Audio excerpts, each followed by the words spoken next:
श्री ध्रुव जी। ध्रुव स्वयंभुव मनु के पौत्र थे। महाराज उत्तानपाद की बड़ी पत्नी सुनीति की कोख से उनका जन्म हुआ था। एक समय की बात है, राज दरबार लगा था। महाराज उत्तानपाद अपनी छोटी रानी सुरुचि के एवं उसके पुत्र उत्तम के साथ राज सिंहासन पर विराजमान थे। सुरुचि के रूप में लावण्य ने राजा को वशीभूत कर लिया था। सुरुचि की रुचि ही उत्तानपाद की रुचि हो गई थी। एक दिन 5 वर्ष का बालक ध्रुव अपने सखाओं के साथ खेलता खेलता राजसभा में जा पहुंचा। अपने छोटे भाई उत्तम को पिता की गोद में बैठे देखकर बालक ध्रुव ने भी पिता की गोद में बैठना चाहा। सुरुचि इसे कैसे सहन कर सकती थी। सुनीति से उसका सौतिया डाहा जो था, अरे तुम्हारा इतना साहस! यदि पिता की गोद में बैठना चाहते हो तो तपस्या करके भगवान की आराधना करो। भगवान को प्रसन्न करके मेरी कोख से जन्म लो, तभी तुम्हें यह अधिकार प्राप्त हो सकता है। कहते हुए सुरुचि ने हाथ पकड़कर ध्रुव को राजा की गोद से अलग कर दिया। यद्यपि अबोध बालक ध्रुव पूरी बात न समझ सका, परंतु मेरा अपमान हुआ है और भगवान की आराधना से ही अपमान से छुटकारा मिल सकता है, इतनी बात तो उनकी समझ में आ ही गई। केवल इतनी सी बात बालक ध्रुव को अमोघ भगवत कृपा का अनुभव कराने में हेतु बन गई। विपरीत परिस्थितियां प्राय मनुष्य को भगवत कृपा प्राप्त कराने में बड़ी सहायक होती है। रुदन ही तो बालक का बल है। ध्रुव रोता रोता अपनी माता सुनीति के पास पहुंचा।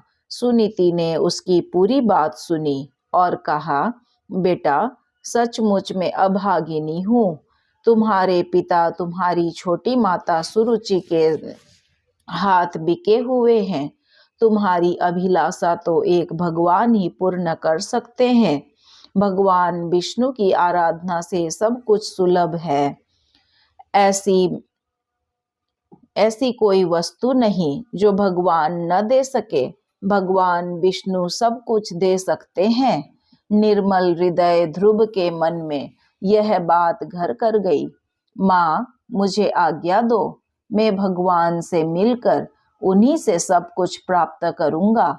ध्रुव ने दृढ़ निश्चय के साथ माता सुनीति से निवेदन किया, बेटा, अभी तो तुम निरे बालक हो, कुछ बड़े हो जाओ, उसके बाद यह कार्य करना। माता ने ध्रुव को बहुत समझाया, परंतु ध्रुव के निश्चय में माँ सुनीति कुछ भी परिवर्तन न कर सकी।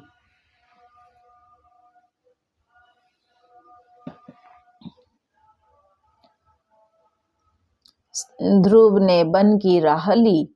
भगवान की ओर बढ़ने वाले की सहायता भगवत कृपा स्वयं करती है। मार्ग में ध्रुव को देवर्षि नारद मिले। नारद ध्रुव की पूरी बात सुनकर विस्मय प्रकट करने लगे। बेटा, तुम्हारी आयु अभी छोटी है। इस उम्र में क्या मान अपमान, प्रसन्न रहो और जैसे भगवान रखे उसी में संतोष करो। भगवान का मिलना बड़ा कठिन है।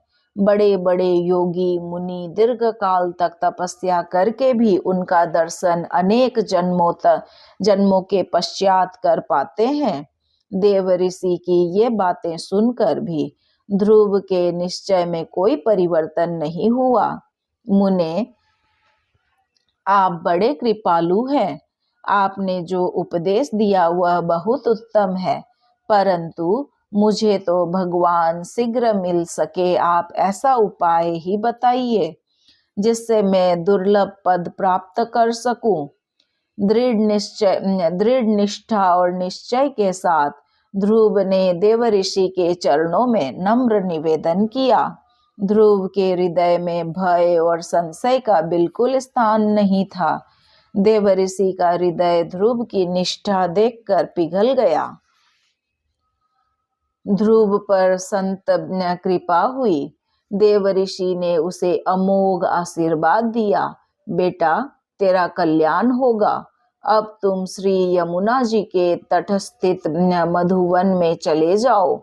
वहां निरंतर ओम नमो भगवते वासुदेवाय इस 12 अक्षर मंत्र का जाप करो। त्रिकाल यमुना में स्नान करके सुस्थिर आसन पर बैठ जाना। प्राणायाम करना, चित्त को स्थिर और एकाग्र करके भगवान विष्णु का ध्यान करना। ध्रुव यमुना जी के किनारे मधुवन में जा पहुंचे और भगवान की आराधना में लग गए। नारद जी की कृपा से उन्हें विधि का ज्ञान तो हो ही गया था।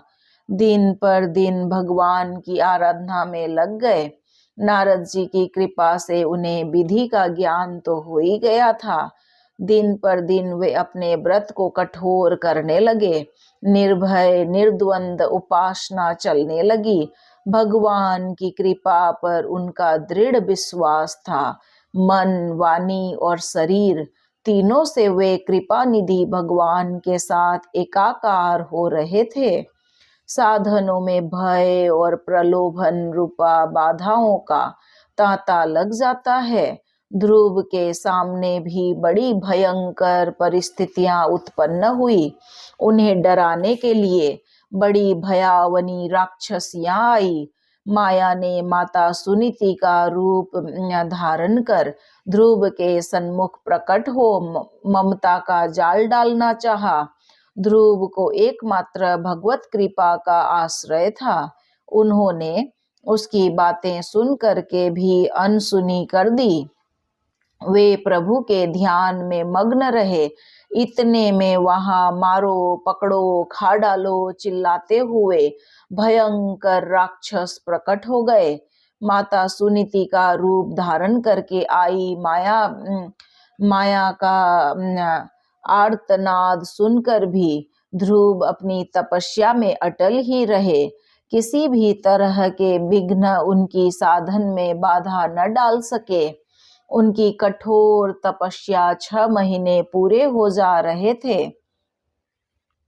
सूरपति घबरा उठे, कहीं ध्रुव हमारा पद न छीन ले। देवता लोग पहुंचे भगवान के पास। भगवान ने देवताओं को आश्वासन दिया, ध्रुव मेरा भक्त है, वह किसी का कोई अनिष्ट नहीं करेगा। मैं उसे दर्शन देकर तृप्त करूंगा। देवता लोग निर्भय होकर के चले गए, परंतु कृपा निधान भगवान विष्णु अब अपने भक्त का कष्ट सहन नहीं कर पा रहे थे। वे तत्काल गरुड़ारूढ़ होकर ध्रुव के पास पहुंच गए, परंतु फिर भी ध्रुव अपने ध्यान में मग्न रहे। भक्त को साध्य तो प्रिय होता ही है, किंतु साध्य से साधन भी कम प्रिय नहीं लगता। अंत में भगवान को उनके ध्यान से अपने स्वरूप को हटाना पड़ा। तब कहीं ध्रुव ने विकल होकर नेत्र खोले। साक्षात भगवान को अपने सामने उपस्थित देखकर ध्रुव तुरंत उनके चरणों में लौट गए। प्रेम से वाणी गदगद हो गई, शरीर रोमांचित हो गया और नेत्रों से प्रेमाश्रु बहने लगे। उनकी वाणी प्रेम से अवरुद्ध थी। वे केवल हाथ जोड़े प्रभु के सामने खड़े थे, स्तुति करना चाहते हुए भी स्तुति करने में असमर्थ थे।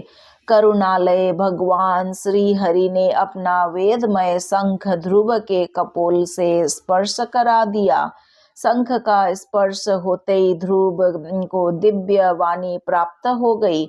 संपूर्ण वेद ज्ञान सुलभ हो गया। ध्रुव दिव्य वाणी से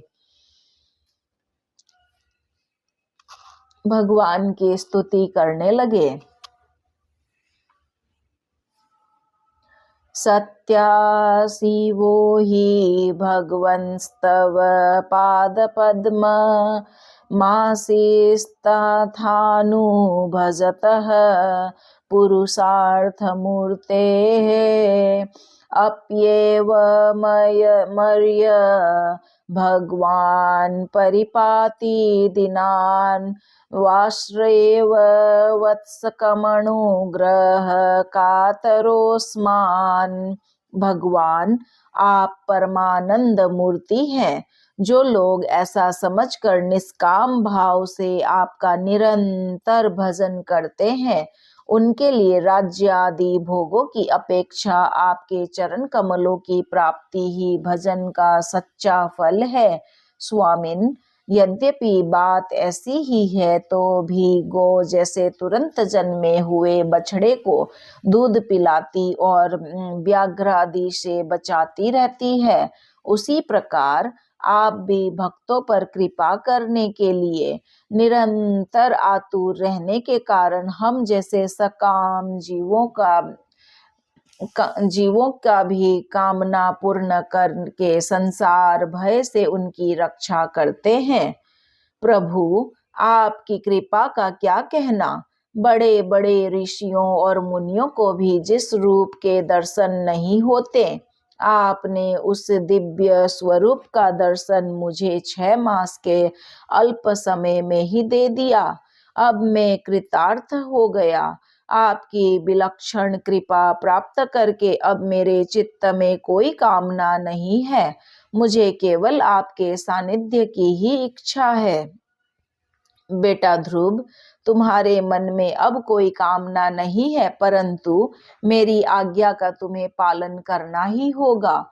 मैं तुम्हें जो पद देता हूँ वह ग्रहण करना होगा। मेरी आज्ञा से तुम्हें राज्य भार संभालना होगा। ग्रह नक्षत्रों से ऊपर तुम्हें ध्रुव पद प्राप्त होगा। जीवन भर तुम पर मेरी अनोखी कृपा बरसती रहेगी।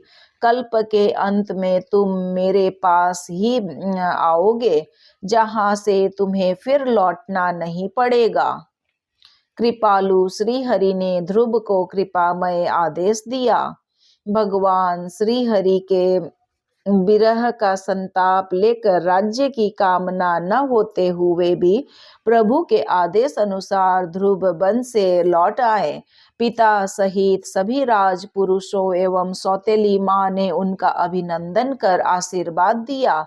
सुनीति ने तो आरती उतारते हुए प्रेमाश्रुओं से अपने प्रिय पुत्र का अभिषेक कर दिया।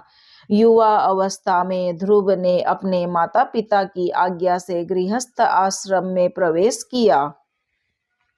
ध्रुव के भाई उत्तम को आखेट का दुर्व्यसन था। एक बार वह आखेट करते करते स्वयं भी एक यक्ष का आखेट बन गया। ध्रुव भाई उत्तम के निधन की जानकारी के लिए वन में गए। वहां उनका यक्षों से घमासान युद्ध हुआ। अंत में पितामह मनु ने युद्ध में आकर भयंकर संहार बंद करवाया। यक्षपति कुबेर भक्त ध्रुव के व्यवहार से बहुत प्रसन्न हुए। कुबेर ने ध्रुव को वरदान देना चाहा, परंतु ध्रुव ने उनसे विनम्रता पूर्वक भगवत भक्ति की ही याचना की। ध्रुव ने अनेक यज्ञादि किए। उन्होंने भगवान शंकर की भी आराधना कर उन्हें प्रसन्न किया तथा भगवत भक्ति का ही अमोघ आशीर्वाद प्राप्त किया। ध्रुव ने 36 सहस्र वर्ष तक धर्म पूर्वक पृथ्वी का पालन किया। भगवत प्रेम का उनके जीवन में उत्तरोत्तर विकास हुआ। अंत समय में भगवान के पार्षद सुनंद एवं नंद उन्हें लेने आए और वे काल के सिर पर पैर रखकर विमान पर आरूढ़ हो सदेह भगवत धाम को चले गए। श्रीमन नारायण नारायण नारायण, भजमन हरि नारायण नारायण नारायण।